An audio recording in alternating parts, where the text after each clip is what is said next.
Hey boys, it's Harmnan. Today we're going to be customizing the Shyster Deviant in Grand Theft Auto Online. I've customized this car before, but it's been a long time, so I don't really remember what it's actually like. I ended up selling the car the last time, so I'm interested to get into this. Let's see what we can do. Alright guys, so we're going to start off with the armor all the way up, of course, as well as the brakes. For the bumpers, we have front and rear options for this car. For the front bumper, we have the option to remove the splitters, add a plastic splitter, primary splitter, extended splitter, chin spoiler, plastic extended, carbon extended, or the carbon splitters. Let's go for the carbon splitters, I guess. For the rear bumper, we can add the stepped bumper. Okay, that's cool. Chrome with the plastic strip, primary with the plastic strip, primary bumper, chrome bumper, or the carbon bumper. I feel like the carbon bumper looks like kind of out of place, so I think I'm just going to go for the primary bumper. I literally didn't even need to do that. It's the same as stock, but okay, whatever, I did it. For the engine, we're going to go all the way up on that, of course. For the exhaust, we can add a rear exit exhaust, a dual rear exit exhaust, or a square dual side exhaust. I definitely like the rear exhaust better, so we're going to go for the dual rear. For the grille, we can add a single grille, dark chrome grille, dark chrome slats, secondary slats, kinked slats, 7 slat grill, plastic grill, phantom grill, basic phantom, dark chrome phantom, classic grill, or back to stock. Kind of don't love many of these options. I think the dark chrome single is going to have to be the option that we're going to go for. For the hood, we can add a carbon hood, a vented hood, a secondary hood, a exposed charger, that's pretty sick actually, a scoop hood, carbon charger, or a carbon scoop. It's kind of too insane for me personally. I think I'm going to go for the vented hood. I like that. Next up, we got the lights. We're going to go xenon, of course.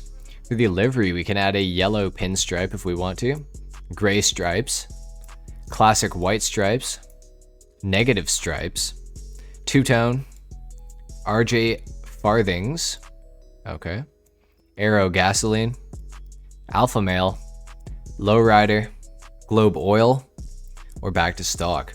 Honestly, the yellow pinstripe doesn't really look bad to me. I might add that, or I might go gray. Not really sure yet. Let's actually color the car first, and then we'll figure that out. Plate, yellow and black, of course. Now for the respray, let's find out what we actually want to do with this car.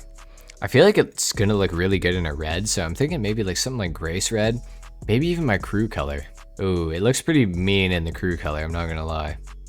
Let's go for the crew color, why not? Oh yeah, that's looking a little mean. I don't mind that.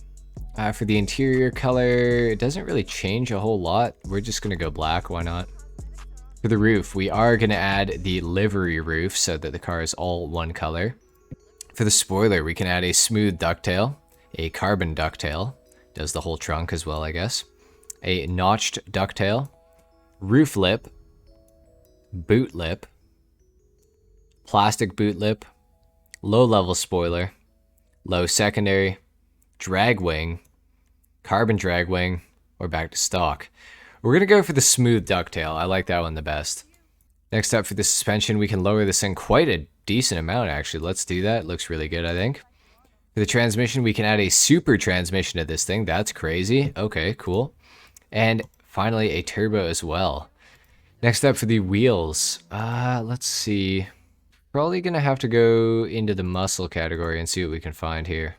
It's weird, this car is like really old looking, but also like kind of weirdly modern looking at the same time. It's hard to get a grasp of exactly what to do with it. Honestly, I have no idea what to do for these rims. Okay guys, I think I'm gonna go for probably the Kraka Custom or maybe the Dukes Custom.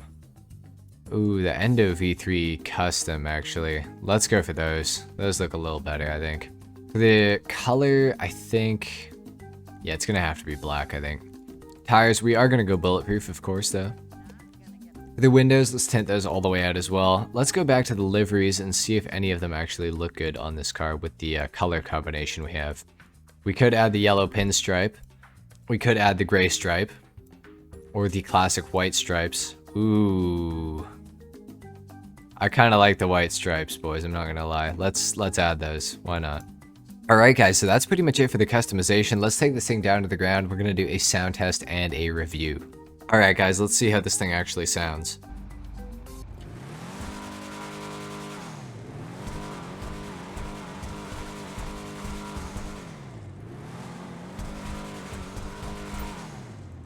Sounds pretty good to me. Definitely not a very traditional muscle car sound, I kind of want to say, but it does sound pretty good, I think. Off the line, quite a lot of wheel spin. Obviously, with muscle cars, you can do the handbrake hold and then release to get them to do a wheelie, so, you know. But if you don't do that, you are going to be expecting a lot of wheel spin. Let's see.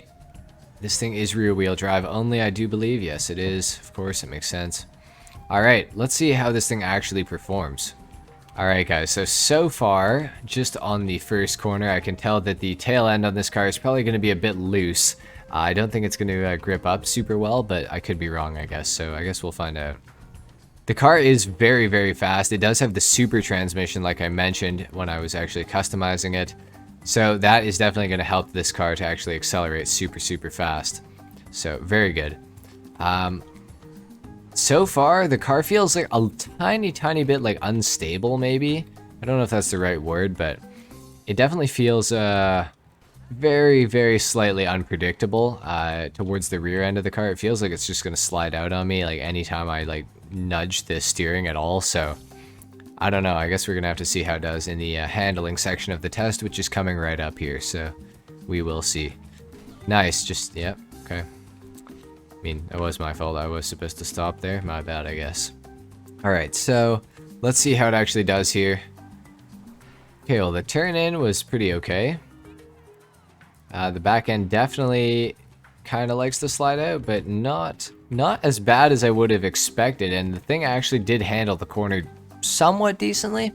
There's definitely cars that can do it better, don't get me wrong, but it's not the worst car I've ever driven on this road, that's for sure. Interesting. Yeah, this thing has really strange sort of handling, but I don't mind it. It doesn't mean it's a bad thing. I actually think that it's kind of fun. You can kind of throw it at a corner and sort of drift it. Like the back end feels very, very light on this car. Of course, I just menaced an entire family in their SUV there. My bad. But yeah, guys, the acceleration's good. The handling is kind of, I wouldn't say it's bad. I would say it's like fun. Like you can do some like crazy stuff with this car. Obviously, as you guys just saw, I just drifted that right there. This thing is kind of a, well, I was about to say it's a good drift car, but then I locked out the steering and it didn't drift. So if you're prepared for it and everything, and I think if you drove this thing a lot, this thing could actually make like a pretty decent drift car. I do feel like the acceleration itself is pretty good. It's definitely not bad.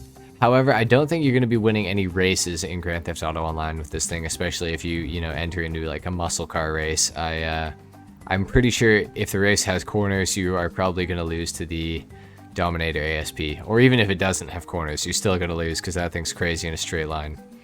So, you know, it's a cool car. It's weird that it's made by Shyster. I wouldn't have expected that. It's an interesting car though. I would definitely recommend trying it out if you guys are interested in muscle cars especially.